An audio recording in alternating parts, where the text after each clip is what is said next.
और वहीं गुरु तेग बहादुर का 400वां प्रकाश पर्व हरियाणा सरकार ने पानीपत में भव्य आयोजन इसको लेकर किया। और सुनिए सीएम ये कि ये मैदान श्री गुरु तेग बहादुर जी का एक समागम स्थल इस तरह कहलावेगा।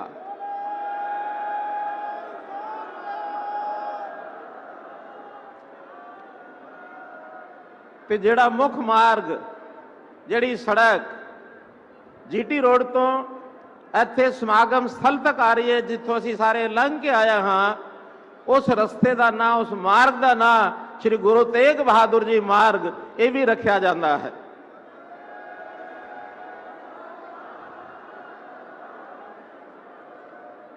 पानीपत एक ऐतिहासिक स्थान है।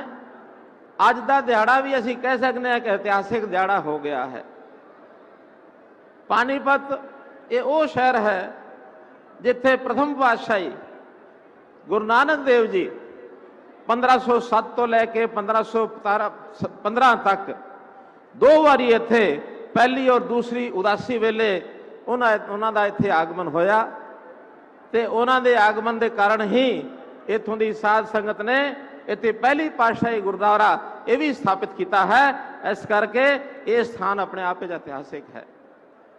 असीं जानते हैं कि देश की उस वेले गुलामी की जिहड़ी अवस्था सीगी, उस गुलामी तो दूर करने वास्ते, देश को आज़ाद करने वास्ते बहुत सारिया लड़ाइयां हुईयां। और एक लड़ाई सन 1761 पानीपत का जिहड़ा तीसरा युद्ध किया जाता है, जिहड़ा मराठियां ते मुगलों दे विच होया सी।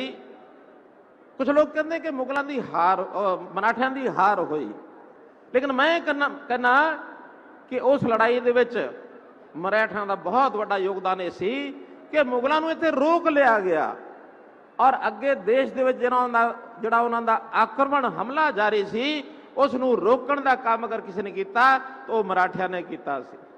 इस करके अज जिहड़ा ये स्थान है, ये स्थान भी ऐतिहासिक है, ये दिन भी ऐतिहासिक है। भाइयों बंधुओं, ये उत्तर भारत, ये गुरुओं की धरती है, ये महापुरुषों की धरती है।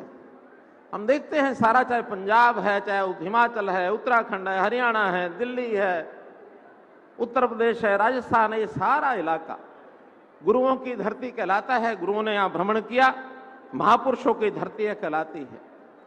हमने हरियाणा सरकार में एक योजना बनाई है कि संत महापुरुष विचार प्रसार योजना, के संतों के, महापुरुषों के विचारों को उनको प्रसार किया जाए।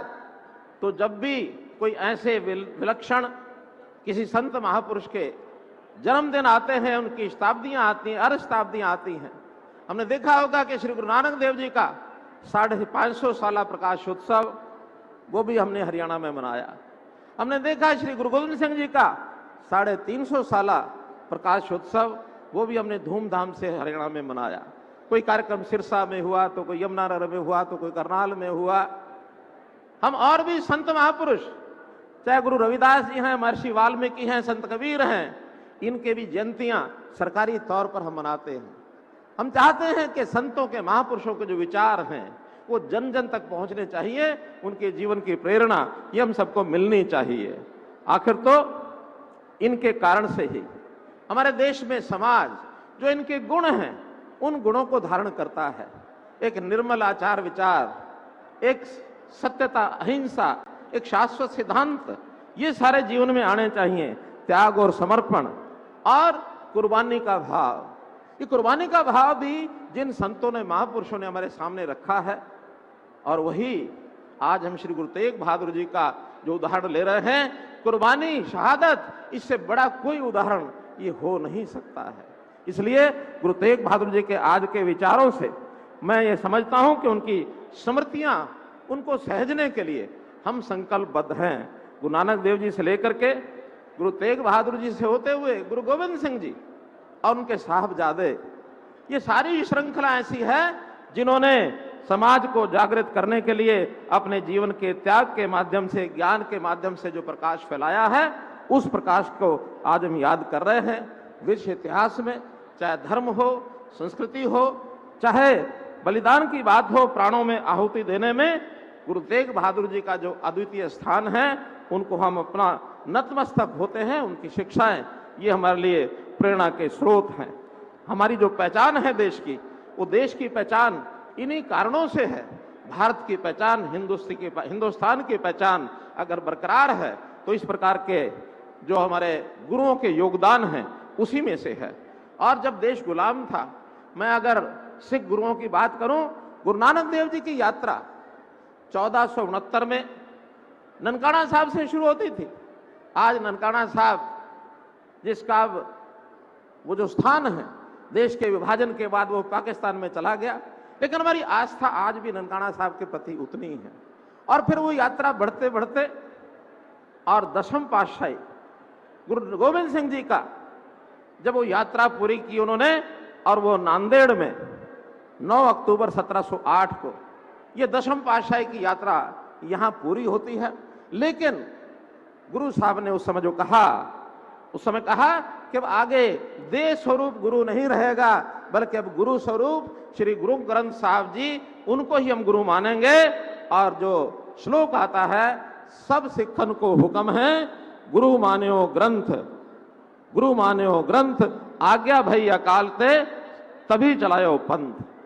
बैसाखी के दिन गुरु गोविंद सिंह जी ने जो खालसा पंथ की नींव रखी, वो उसी के आधार पर कि अब ये पंथ गुरु ग्रंथ साहब जी को और जो है अपने गुरु के रूप में और हम याद करेंगे।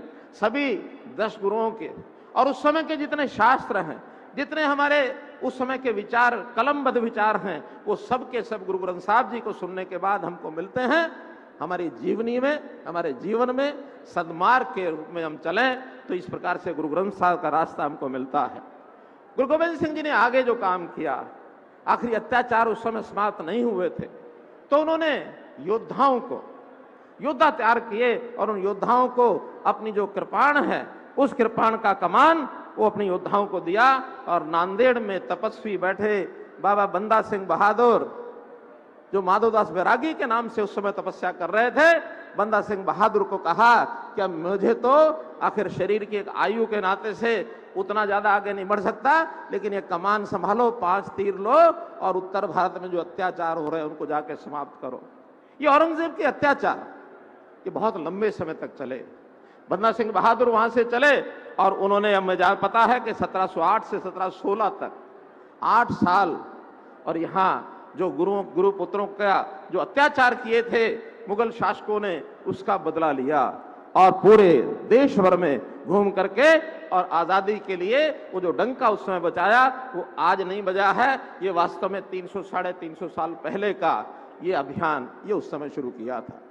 ये ठीक है कि देश के आजाद होने से पहले मुगलों के बाद अंग्रेजी हुकूमत हम पर राज करने आ गई, लेकिन ये डंका उस समय बज चुका था।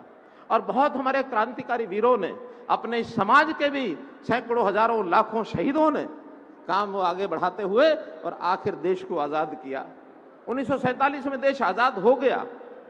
आगे बढ़ते हम देखते हैं कि वो कश्मीर, जिसके कारण से गुरु तेग बहादुर जी को अपना बलिदान देना पड़ा था, उस कश्मीर की स्थिति लगातार 300 सवा 300 साल के बाद भी वो ठीक नहीं हुई। और हम देख रहे हैं कि वहां के कश्मीरी पंडितों के ऊपर अत्याचार अभी भी होते रहे हैं। ये तो उजागर किया अभी हमारे जो कश्मीर फाइल्स फिल्म जो देखी हमने, उसके अंदर उन सब अत्याचारों का वर्णन है। और उन कश्मीरियों को 1990 में कश्मीर छोड़ना पड़ा, अपना घर बार छोड़ना पड़ा। वहां के जो कानून थे, उन कानूनों में एक 370 का जो धारा थी, उसको समाप्त करने की आवाज जब उस समय से उठ रही है, श्यामा प्रसाद मुखर्जी ने आवाज उठाई कि एक प्रधान, एक निशान और एक विधान ये लागू होना चाहिए, जो अभी तक लागू नहीं था कश्मीर में। कश्मीर हमारे से अलग बनी रही, लेकिन मैं आभारी हूं, मैं धन्यवाद करता हूं देश के वर्तमान प्रधानमंत्री श्री नरेंद्र मोदी जी का, कि जिनके सदप्रयत्नों से बिना किसी नुकसान के, बिना किसी बहुत बड़े विरोध के और 370 धारा को समाप्त कर दिया। मैं आज मानता हूं कि कश्मीर, जिसकी आवाज कश्मीरी हिंदियों ने गुरु तेग बहादुर जी के सामने उठाई थी, वो जब बात उस समय शुरू हुई थी, आज निश्चित रूप से कश्मीर भारत का अभिन्न अंग बनेगा और वहां के हिंदुओं की किसी प्रकार की जो दुविधा है वो समाप्त होगी। और निश्चित रूप से ये काम जो पूरा होगा, इस नाते से हम लोग आगे बढ़ रहे हैं। भाई बनो, अभी देश की आजादी का ये अमृत महोत्सव चल रहा है। खबरों के निष्पक्ष विश्लेषण के लिए सब्सक्राइब करें Jantantra TV and press the bell icon. Never miss any update.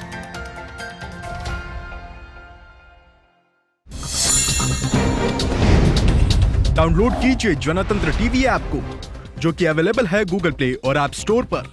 अधिक जानकारी के लिए अभी डाउनलोड करें।